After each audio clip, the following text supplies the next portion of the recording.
taking money out of the water fund or any non-tax supported entity and just sweeping into the general fund. Well, that's a violation of the charter. We all can read 11.07 charter. Very clear, because they've done it for years. The city attorney is hired by the city council, according to our charter.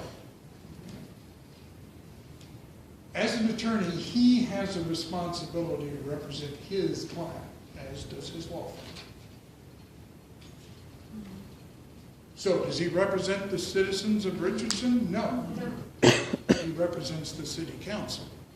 And now we're coming to the real heart here of what has transpired.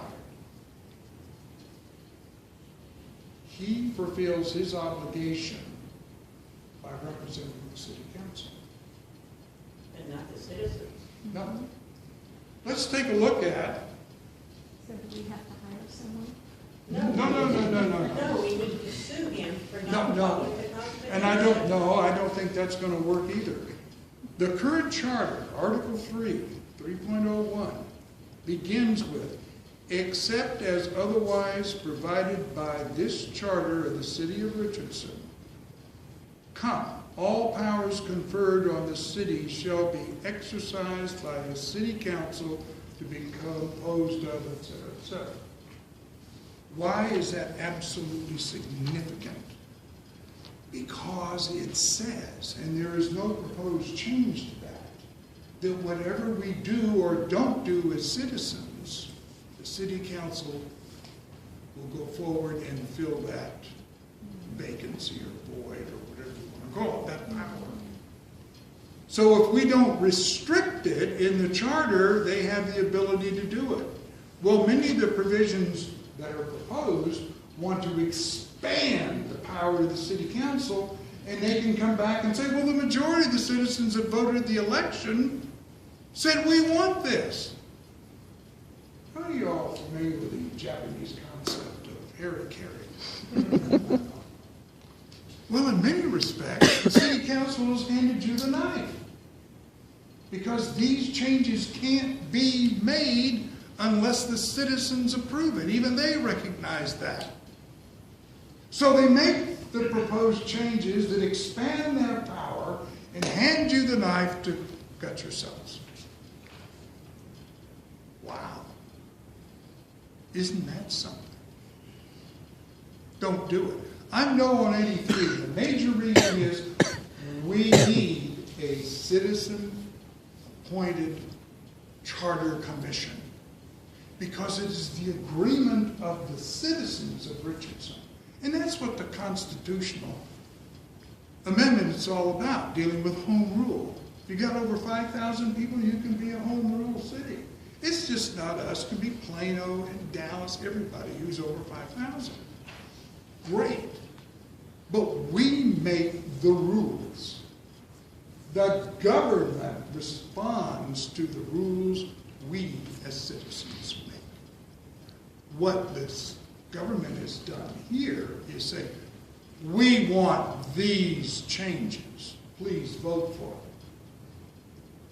So outside of whether or not 83 amendments is really a new charter or just a bunch of amendments, it goes down to the basic question of who's running the show and what powers and control and check do we have on the individuals that exercise that power. We mentioned recall. First of all, I think vote no on 83 so we don't have any of these changes. And the other reason is if we even enact one single change, we can't change our charter for another 2 years. Even if it's a good change, we're stuck. Oh, darn. If the city council and the city staff is not going to follow the city charter and the state law, then we have a bigger problem than we ever thought about. But the bottom line is, what do we as citizens do about establishing our own government? Because that's what this is really about. Government always wants more control, whether it's national or federal or international or state or county or what have you. But we need to have that control. We need to be able to put far more. Some of these changes will restrict your ability to come in and say, wait a minute here, you don't need to do this. And one of the ones is a special meeting, an emergency meeting. My goodness, it's enough to have an emergency meeting. Maybe there's some citizens out here or other people that aren't citizens of Richardson that might have a good idea you should hear about. Well, less restricted, that would be eliminated if you pass that. Again, lack of input, the inability to influence. And then it goes to recall. You've got 7 individuals on the city council right now. All of them voted to put these proposed amendments on for you to vote for or against. Every single one said, this needs to be on the ballot. What does that mean? I'll tell you what it means to me, is they think these are the changes we need. Really? This is the government imposition, not the citizens coming back and saying, wait a minute here. A majority of us think it needs to be a different way. So that's why I say vote no.